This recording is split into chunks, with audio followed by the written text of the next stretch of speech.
Tensions between the United States and Venezuela are increasing after the Obama administration declared Venezuela to be an extraordinary threat to national security and slapped sanctions on 7 top officials for alleged human rights violations and corruption. On Tuesday, Venezuelan President Nicolás Maduro asked the National Assembly for increased power to protect the country's integrity and sovereignty from what he described as, quote, imperialist aggression. President Obama has decided to put himself into a box with no way out, a box of failure, and he has decided that he wants to be remembered in the future, like Richard Nixon and George W. Bush. President Obama will be remembered in the future for his decision today and the aggression against the Venezuelan people, the noble people, because the people of Venezuela are a peaceful people. President Obama, you don't have a right to attack us, nor to declare that Venezuela is a threat to the people of the United States. You are the threat to the people of the United States. You who decide to invade, to kill, to finance terrorism in the world. At the State Department, spokesperson Jen Psaki defended the new sanctions against Venezuela. There are specific reasons why each of those individuals under the executive order were sanctioned. The United States remains an important trading partner, is actually Venezuela's largest trading partner, and despite the statements to the contrary from Venezuelan officials, we are not promoting instability in Venezuela. Rather, we believe respect for democratic norms and human rights is the best guarantee of Venezuela's stability, hence our executive order. So allegations that these actions are an attempt to undermine the Venezuelan government are false. The goal of these sanctions is to persuade the government of Venezuela to change their behavior. Tensions between the United States and Venezuela have been escalating for the past few months. In December, President Obama signed legislation to impose sanctions on Venezuelan government officials accused of violating protesters' rights during demonstrations last year when 43 people died, including demonstrators, government supporters, and security officials. On February 19th, the mayor of Caracas, Antonio Ledesma, was arrested for allegedly being involved in a U.S.-backed coup plot. Days later, Venezuela announced it had arrested an unspecified number of Americans for engaging in espionage and recruitment activities. Venezuela also announced a series of measures, including visa requirements for U.S. citizens and restrictions on the downsizing of the U.S. embassy in Caracas. This all comes as Venezuela is facing an economic crisis, in part because of the plummeting price of oil in recent months. Well, for more, we go to Claremont, California, where we're joined by Miguel Tinker Salas. He is a professor at Pomona College in Claremont. Tinker Salas is the author of The Enduring Legacy, Oil, Culture, and Society in Venezuela, and the forthcoming book, Venezuela, What Everyone Needs to Know. Miguel Tinker Salas, welcome back to Democracy Now!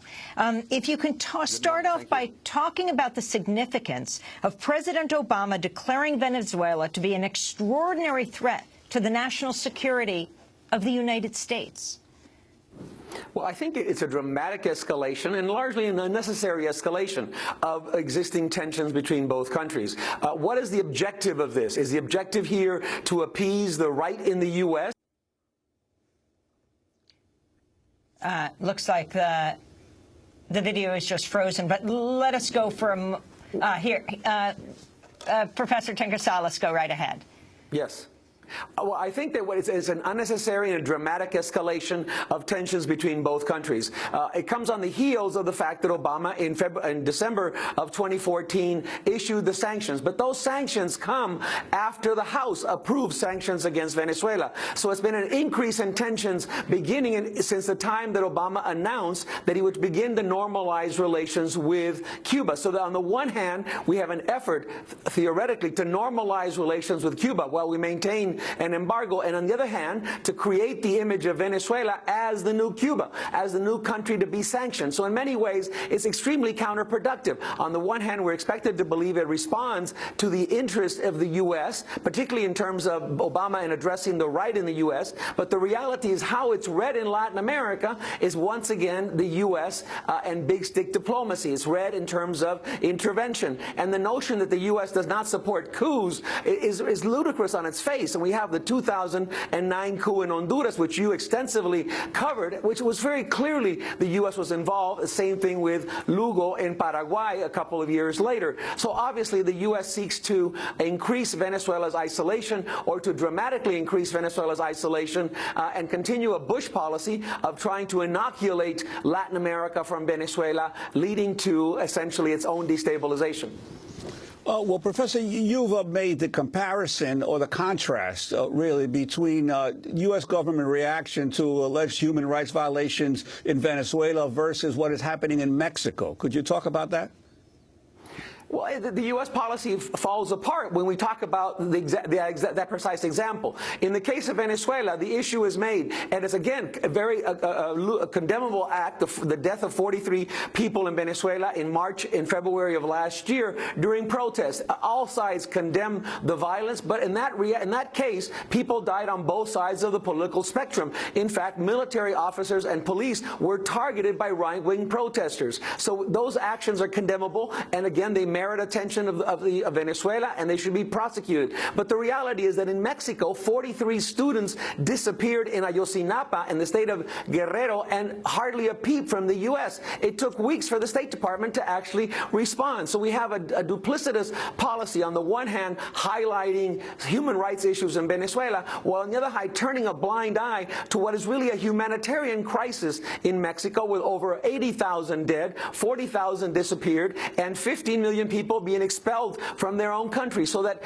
in that sense, when Latin America looks at U.S. policy, it seems rather duplicitous, and in fact it doesn't hold up and increases the U.S. isolation in the region, particularly if we're considering that in April we're going to have the Summit of the Americas in Panama. Last month, White House Press Secretary Josh Earnest said the United States is not interfering in Venezuela, but then said it's considering new actions to steer the Venezuelan government in a different direction. The fact is the Venezuelan government should stop trying to blame the United States and other members of the international community for events inside Venezuela. The Venezuelan government actually needs to deal with the grave situation that it faces. The United States is not promoting unrest in Venezuela, nor are we attempting to undermine Venezuela's economy or its government. Well, I can tell you that the Treasury Department and the State Department are obviously closely monitoring this situation and are considering tools that may be available that could better steer the Venezuelan government in the direction that they believe they should be headed. And I want to play for you a recent exchange between State Department spokesperson Jen Psaki and Matt Lee, a reporter with the Associated Press. President Maduro last night went on the air and said that they had arrested multiple people who were allegedly behind a coup that was backed by the United States. What is your response? These latest accusations, like all previous such accusations, are ludicrous. As a matter of long-standing policy, the United States does not support political transitions by non-constitutional means. Political transitions must be democratic, constitutional, peaceful, and legal. We've seen many times that the Venezuelan government tries to distract from its own actions by blaming the United States or other members of the international community for events inside Venezuela. These efforts reflect a lack of seriousness on the part of the Venezuelan government to deal with the grave situation it faces. The U.S. has The U.S. has a long-standing practice of not promoting. What did you say? How long-standing is that? I would. In particular, in South and Latin America, that is not a long-standing practice. Well, my point here, Matt, without getting into history, is that we do not support, we have no involvement with, and these are ludicrous accusations. In this specific case. Correct. But if you go back not that long ago, during your lifetime, even. This is The not last that 21 long years? Well done. Touche. But, I mean, look, I don't know. Does long-standing mean 10 years in this case? I mean, what Matt, my intention was to speak to the specific reports. But you said it's a long-standing U.S. practice, and I'm not so sure how. It depends on what your definition of long-standing is. Okay. Very recently in Kiev, whatever we say about Ukraine, whatever, the change of government in the beginning of last year was unconstitutional. And you supported it. The Constitution was not constitutional. And that was State Department spokesperson Jen Psaki being questioned by reporters. Professor Miguel Tinker-Salas, if you could respond to both that exchange and also Josh Earnest, State Department White House spokesperson. I would have loved if that kind of exchange would have got broader diffusion in the U.S. press, but the fact is that it hasn't, and we continue to have the belief that the U.S. is not involved in unconstitutional change in Latin America. And as a historian, the record speaks just the opposite, from 53 in Guatemala to the Dominican Republic to Chile in 73, and through the support of the Argentine military dictatorships in Brazil, and if we want to go even closer to 2002 in Venezuela, when the U.S. actually did support a coup against the democratically elected Hugo Chavez, the shortest coup in the world and the coup that brought Chavez back to power. And then again in Honduras in 2009, and not shortly thereafter in Paraguay with Lugo, where they said it was a democratic transition when in fact it was an unconstitutional shift in power. So again, the notion that the U.S. has not supported both military coups directly or through what they call soft power is really ludicrous. And in fact, we should turn the question around. If they want to support democracy, I think the best thing the U.S. can do in the case of Venezuela and other countries is to pull back and let things develop on their own. I think you have a very strong opposition in Venezuela. It can speak for itself. You have a government force and other social forces that are organized in those countries. And I think the best thing in the case of Mexico and in the case of Venezuela is for the U.S. to stop intervening and to allow these countries to resolve their own. We're talking to Professor Miguel Tinker-Salas, having a little trouble with the video, but keep on going with the with our connection to him over at Pomona College in Claremont. You're back, Professor Tinker-Salas. Thank you very much. Well, I think fundamentally, there are fundamental economic issues in Venezuela which the government has to address. But the reality is that by the U.S. intervening in this way, and let's be clear, the effort to sanction individuals is an intervention in Venezuela, and it's not going to be read as simply the sanction against 7 individuals. It's going to be read as a sanction against Venezuela and the government of Venezuela and the country of Venezuela, and that's unfortunate because it detracts attention from the real economic issues. And the government is responsible for those issues, and it's been slow to act. But in many ways, this will now provide the context for what will happen at the Summit of the Americas, where the U.S. had expected that it was going to arrive and be celebrated for having opened up relations with Cuba. But now even Cuba is criticizing the U.S. and saying they will not be a part of any effort on the part of the U.S. to isolate Venezuela. And that seems to have been the strategy: open up with Cuba while at the same time isolating Venezuela and making Venezuela appear as the bad boy of the left in Latin America.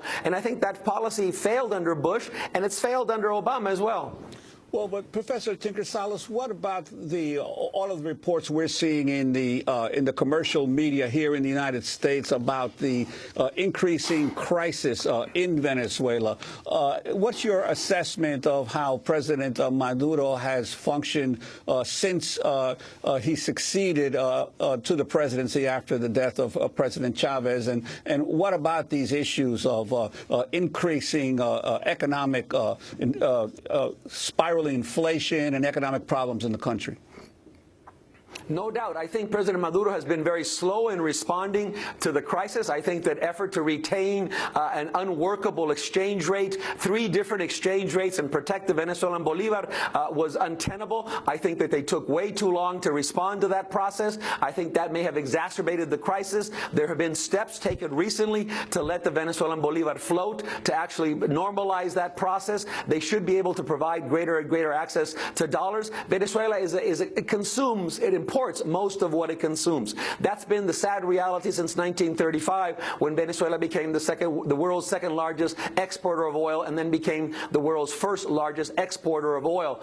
And that happens to be part of the culture and society of Venezuela. Many Venezuelans have been raised with the notion that they're a privileged country, that therefore they're entitled to a set of benefits, from the cheapest gasoline in the world to subsidized food prices. And this government has been slow to respond to that. And with a drop in price of oil, that model became largely untenable. And I think that the government has not taken sufficient steps. It has acknowledged corruption. It has acknowledged bottlenecks in the distribution. It has acknowledged inefficiency. It has to address those issues. And Venezuelans need to hold them accountable to those issues. That's why, in many ways, the U.S. issue becomes a distraction, because as the U.S. intervenes in this context, it simply becomes a side issue in what is largely an economic internal matter.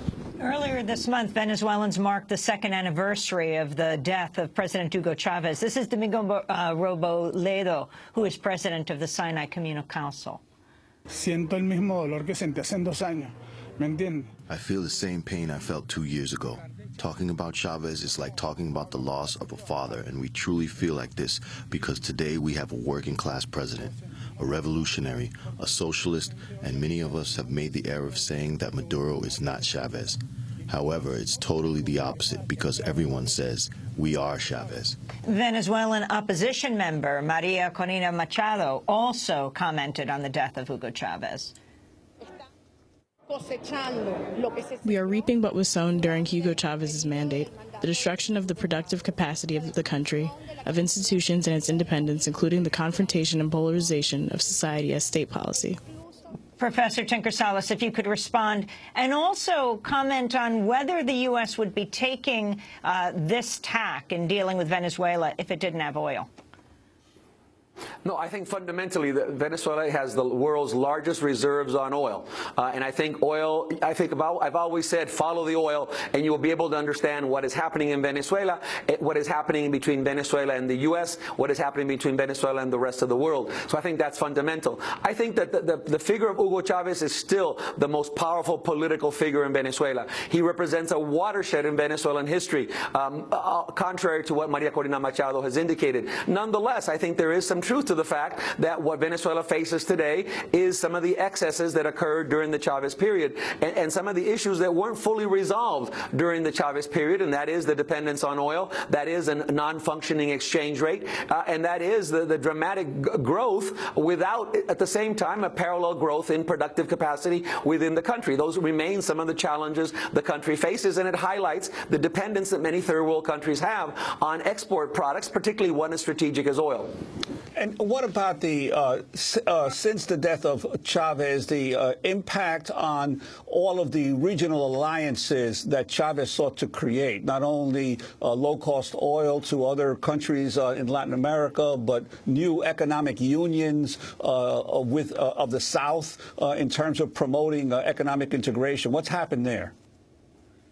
Well, I think that we're talking about the Community of Latin American and Caribbean Nations, the CELAC, UNASUR, the Union of South American Nations. We're talking about the Bolivarian Alliance for the Americas. I think those are now institutionalized at many levels. But undoubtedly, the impact of the absence of Chavez has been felt. There is a vacuum of leadership in the region, one that has yet to be filled directly. Or maybe we shouldn't expect it to be filled in much the same way. Increasingly, we have a collective leadership. We have the voices of Dilma Rousseff in Brazil. We have the voices of Evo Morales in Bolivia, Correa in Ecuador.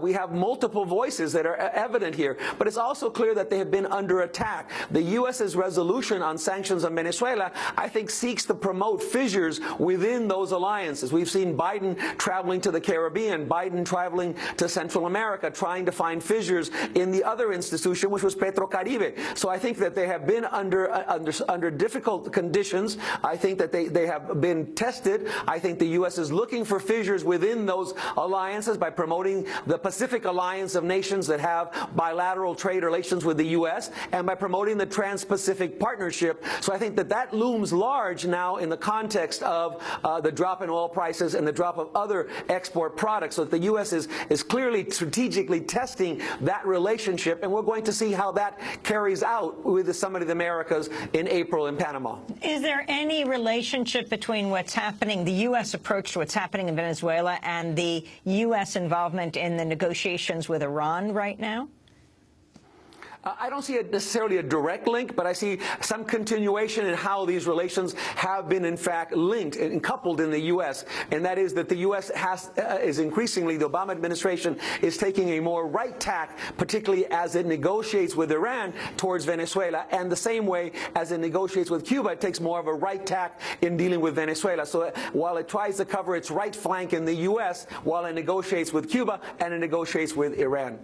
Miguel Tinker Salas, we want to thank you very much for being with us. Professor at Pomona College in Claremont, California, author of The Enduring Legacy, Oil, Culture, and Society in Venezuela.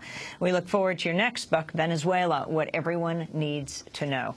This is Democracy Now! When we come back, the Pulitzer Prize-winning author and historian Eric Foner joins us to talk about the Underground Railroad. Stay with us.